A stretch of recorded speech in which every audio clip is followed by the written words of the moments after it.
Fisher Protocol, the show where saying The Who is the greatest rock band of all time is not subjective, but everything else is. Please take a quick second to like, subscribe, and share with your Who-minded friends. The Who is a passion of ours. This is more of a personal journey, and no money is made from these videos. So liking and subscribing lets us know we are not alone in Wholand. Constructive feedback is always welcome, either in the comments below or at the new fisherprotocol@gmail.com.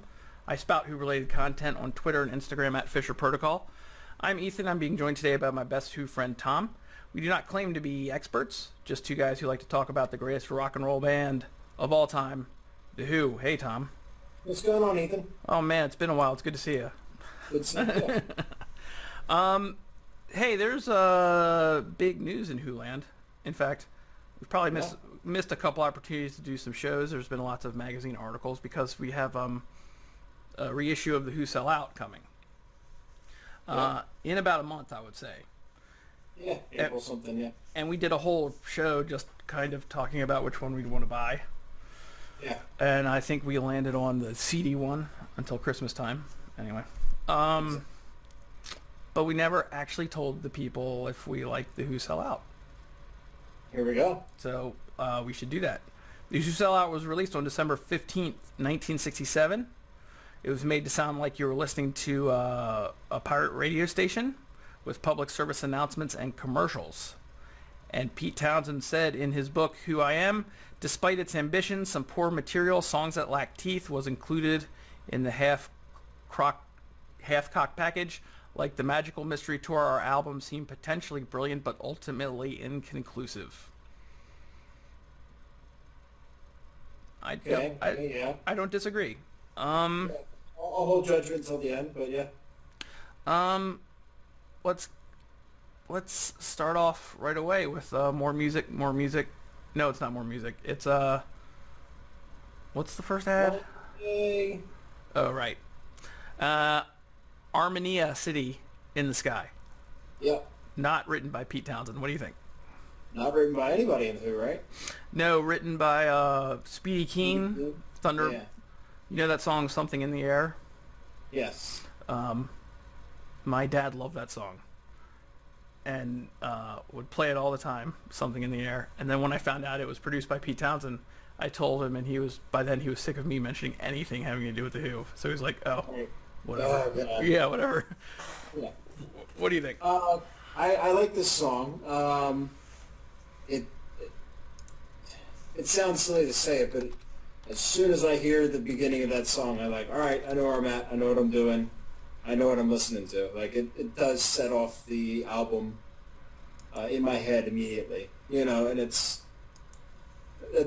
probably true with every musical album of all time, like, but again, this is an album I think you need to listen to start to finish, not like you can't hit random and listen to this, you can't shuffle your album on this one.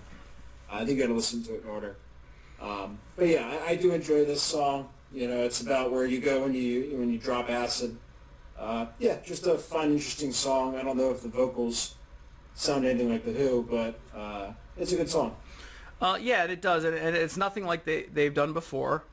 I think it's fair to say everything was a copy in some way of what the Beatles were doing at this point.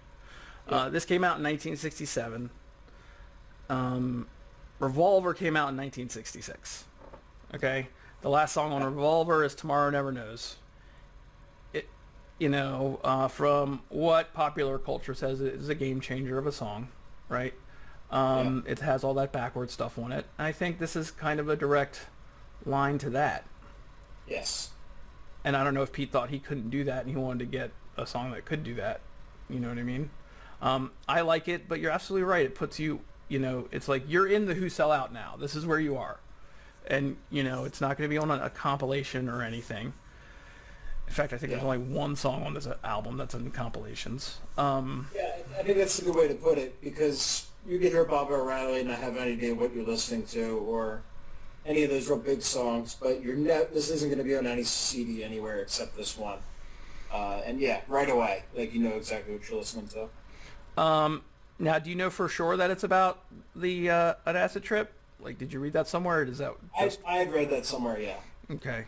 I read some Reddit thread about maybe they were talking about Armenia, which is an actual country. I never got that from this.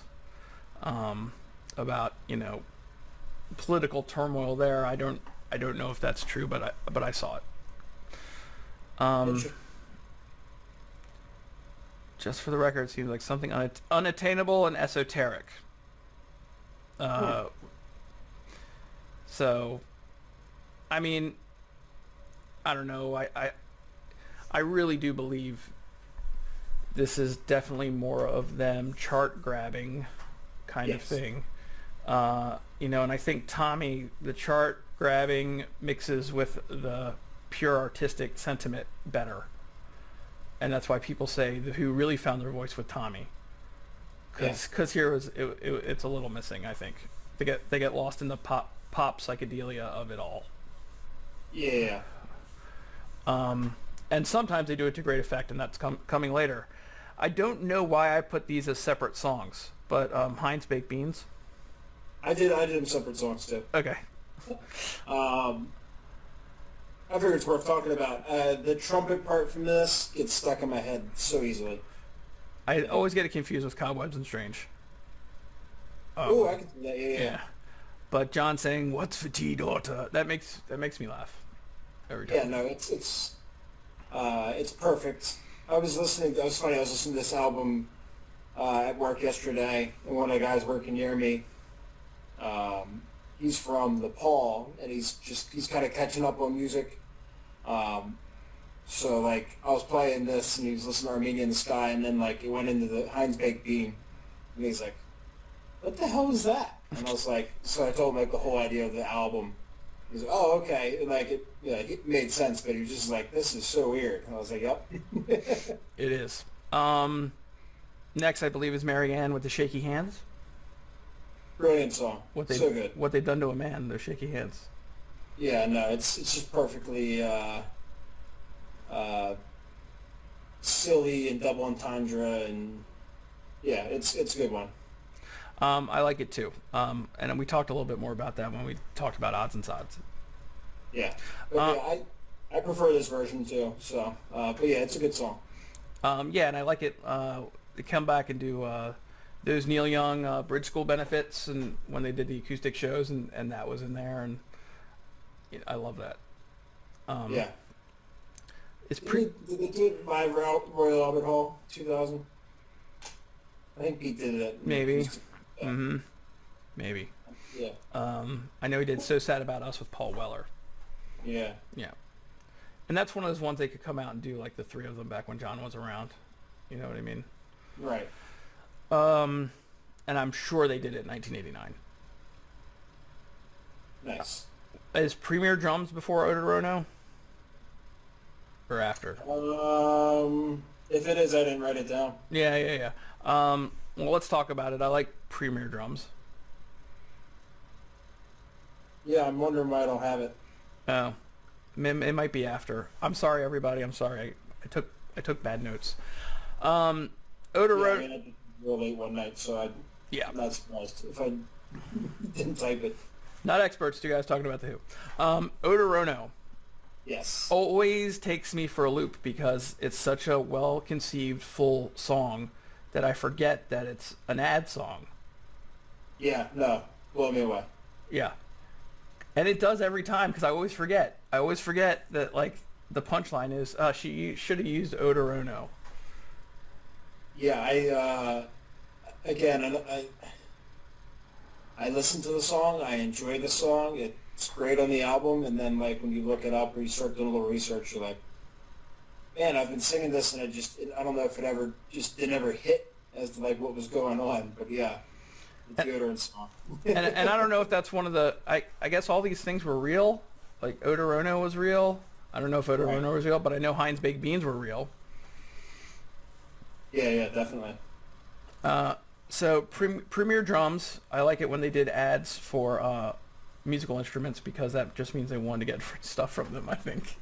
Yep. Yeah. And then there's Tattoo. Yeah, I probably heard this one live at Leeds before I had Who's Still Out. Sure.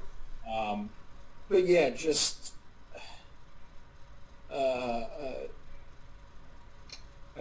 a masterclass in like writing a song with a story.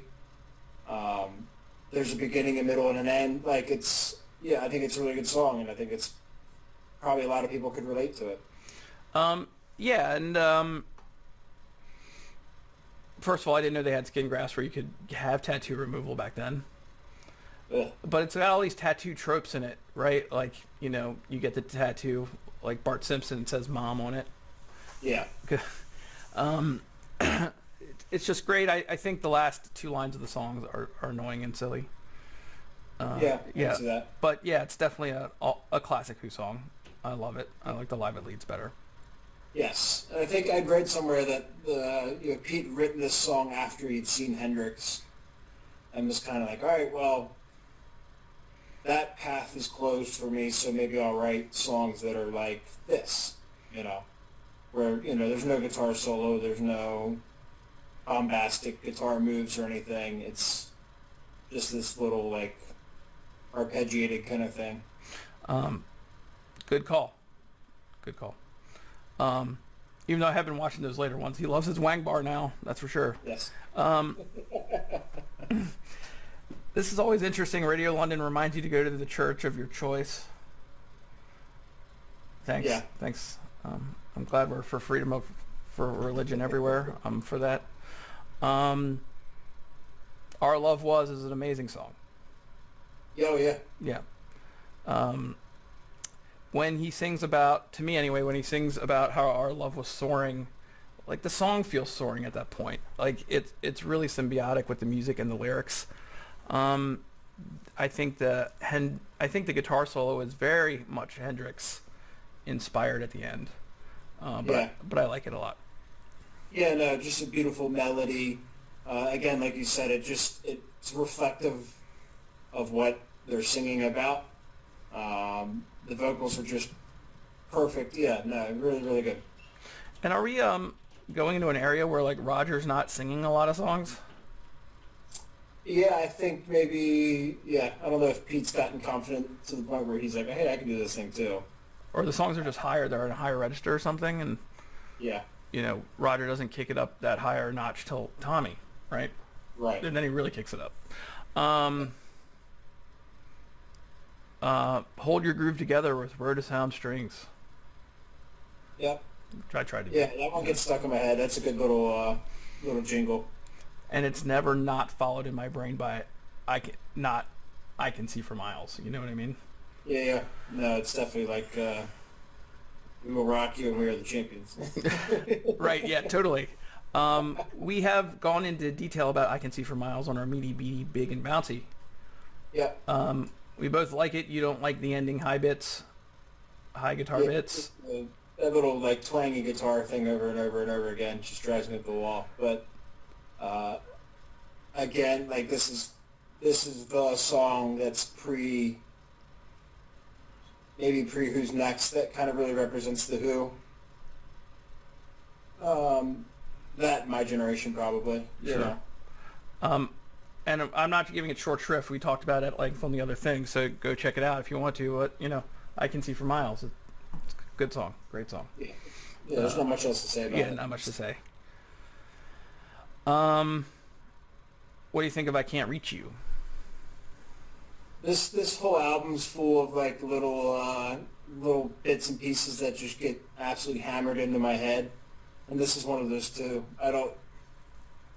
No idea why, but man, it always gets just stuck, big time. Pete is writing these. His songwriting is really on display on this album, more than it has been before. Maybe that's why he's trying to sing them, because he feels them so much. Masterful Pop, the band is very tight, and the drums and bass make a really restrained wall, but it's still a big fucking Who wall, especially on this song. I think it's a great song. Yeah, definitely. I think it's something people can relate to. It's about a song, a person who can't communicate with somebody they're into. I think as many 16-year-old boys listening to The Who, they can probably all empathize with it, for sure. Medic, Yeah. Perfectly John. Yeah. Who's underrepresented on this album, I think, like in general. Yeah, Yeah. I'd agree. Yeah, for somebody who's got that sense of humor, he could have been strongly used on this. Relax is interesting. I really like Relax. Yes. I think Relax is a straight Pink Floyd, Grateful Dead reason to get acid, psychedelia, jammy out on stage. Because Yes. it's so short here. It's Right, like, no, you can see how this could be a real fun one to go down. but that 68 Fillmore is like 11, 12 minutes. You know what I mean? But I do think there's a lot of like doing things that other bands are doing at the time on this album. I agree, and you look at I think it was just the model for success back then, where, I mean, if you listen to Chuck Berry songs, they all sound like trying to be good. It worked once, it will work again. Right. And I think that's definitely the case, even just when you're looking at what Pink Floyd's doing or what the Beatles are doing or whatever. I can do something very similar to that, and maybe I can make tons of money and be famous because of that. Right. You like Relax? I do, yeah. I've never been into like the psychedelic, like Pink Floyd years or any of that type of music anyway.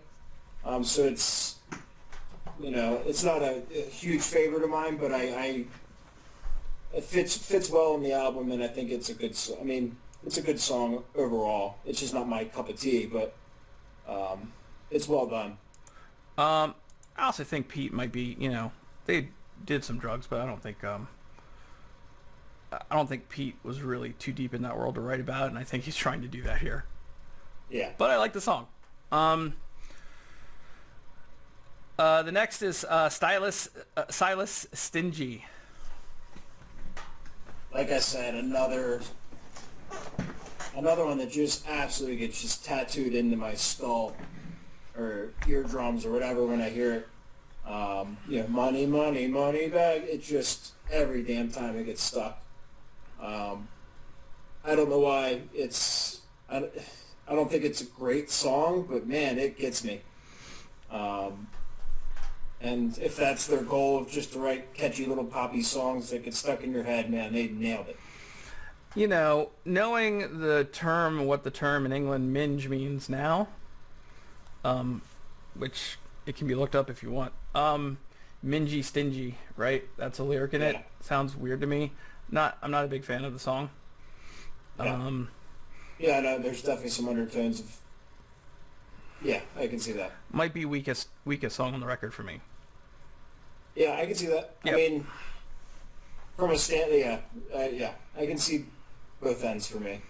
John Entwistle fans, we love you, man. We're just trying to be truthful, trying to live our truth. Okay. Sunrise. Yeah, no, that's a good one. It's just very beautiful. Amazing playing by Pete. I think it's just a song that hits home for a lot of people. Maybe it's about a song, maybe, someone who can't let go of a crush or an old flame kind of thing. It's a good song. It's a song that he played for his mother, and his mother was like, oh, that's nice. Like, really just underimpressed. And he thought he wrote this great song, which it is a great song. The first verse is...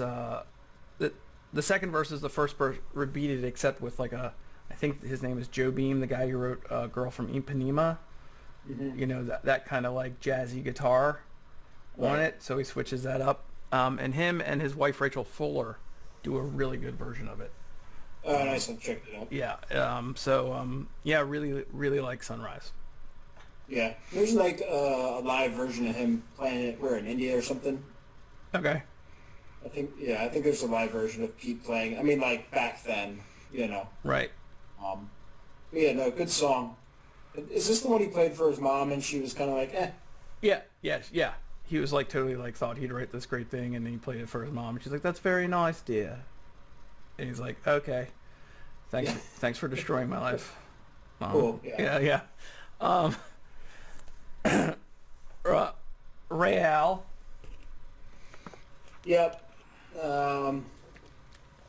It's a weird closer. Weird closer. What's up? It's a weird closer. Yeah. Yeah. No, it doesn't do anything for me. Pete's vocals to start doesn't do anything for me. Obviously, you can tell, there's something going on with Tommy. But yeah, no, it doesn't do anything for me. Okay, so it's Passover. So when we're recording this on Passover time, so I found this article from 2015 called "The Secret Jewish History of the Who," Yeah. which is weird because no one in the Who is Jewish that I know. Okay.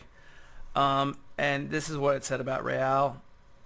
Following a visit to Caesarea, Israel in 1966 with his first wife Karen Astley and the subsequent outbreak of the Six-Day War, Townshend began to work on Real, a song cycle loosely based on Israel's struggle to survive despite being massively outnumbered by its enemies. Real, short-lived for Israel. That's thin to me. Got sidetracked partly due to the demands of the Who's record company for faster delivery of more hit singles, and Real was consigned to a shelf. The only song that has surfaced from that project is called Real and appears on The Who Sell Out. I don't know if that's true or not. It sounds It sounds like it could be. plausible. Totally plausible. It does tell a story. It does tell like a war story, and there's definitely sparks in there, Yeah. which we will hear later. That's got to be interesting.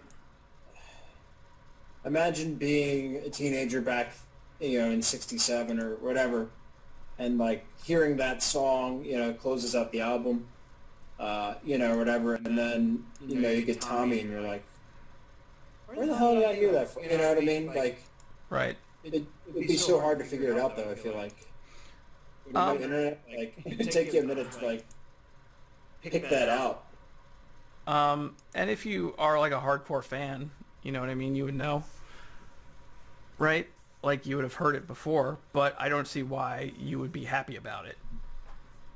Right, yeah, no. I mean, again, it's just like one of those things where Pete doesn't want, like, it wasn't fleshed out fully or, but he had a bigger purpose for it eventually. Like, you know what, hey, there's a good little ditty at the end of this song, like, and I think we could do something with it, and he used it again, so It's I kind don't of have like, anything wrong with it, but it's just interesting. and it's kind of like Glow Girl from Odds and Sods, Yeah, which is a track that's on the extra bonus tracks here, which we're not going to cover today. We're just doing the original album. yeah. And that is our song-by-song review of The Who Sell Out. At the end there's no commercials. Yeah, no, this... They kind of stopped. The second half is so... It just comes up so short. I don't get why. Like, it's just... so strong to start with the whole concept and everything, and then it's just like the backside, the B-side is just... Woo. Yeah, and, the difference between this and I don't know when Sgt. Pepper comes out, but, Sgt. Pepper is also this very loosely based concept album, but they Yeah. bring it home at the end with the reprise of, Right, yeah. of Sgt. Pepper, so that makes a circle, at least. There's just nothing here, really. Yeah, this is just driving straight towards the cliff and it falling off. Right. So hopefully their next album will be something that'll really take everybody by surprise. Yeah. All right, let's rank this one. Is it better than It's Hard? Yes. Is it better than Face Dances? Yes. Is it better than the Who Sings My Generation? Yes. Okay. That's where we're really going to get into trouble. Is Yes. it We're better? definitely going to coming up here soon. Is it better than Endless Wire? Yes. Okay. Is it better than Who? Yes. Okay, I don't think we're in trouble at all then.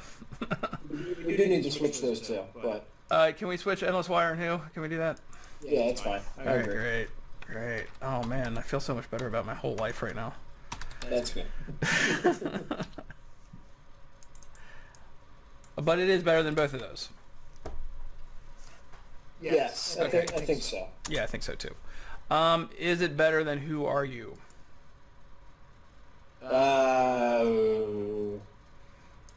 905, new song. Who Are You? Guitar and pen. This is a rough one. Ooh, I don't know. Your thoughts? It's in that realm. I think the Who Sell Out is better than Who Are You. Okay, I don't have a problem with it. We're getting into that. We're getting there. All right, so here's our standings for the current ranker as it stands. 9, It's Hard. 8, Face Dances. 7, The Who Sings My Generation. 6, Who. 5, Endless Wire. 4, Who Are You? I didn't even ask you if it was better than The Who by numbers because I don't think we both think that. Okay, so 4 is Who Are You. Number 3 is The Who Sell Out. Number 2 is The Who by numbers. And number 1 is Quadrophenia. Remember, we haven't done an actual review of Who's Next. We haven't done an actual review of Tommy. And I don't know. Sure. I don't know if either of those things are coming anytime soon. Yeah, dangle carrot. Yeah. So, basically, what else is going to happen next is we're probably going to get the reissue of the Who Sell Out, listen to the bonus materials on all that, and rank, because I know there's some good songs in there I definitely want to talk about. Early Morning Cold Taxi is just one of them. I love that song for some reason. Yep. And, we'll probably stretch this thing out, maybe do some live comparisons or something in the future. Yeah. So that's it. Leave us some constructive criticisms, unless, of course, it's about Mingy Stingy. We can pass those up. We don't need to hear about Mingy Stingy. Tom, thanks for coming on again. Thank you. It was a pleasure. Fun per usual. Everybody, thanks so much. We'll see you later.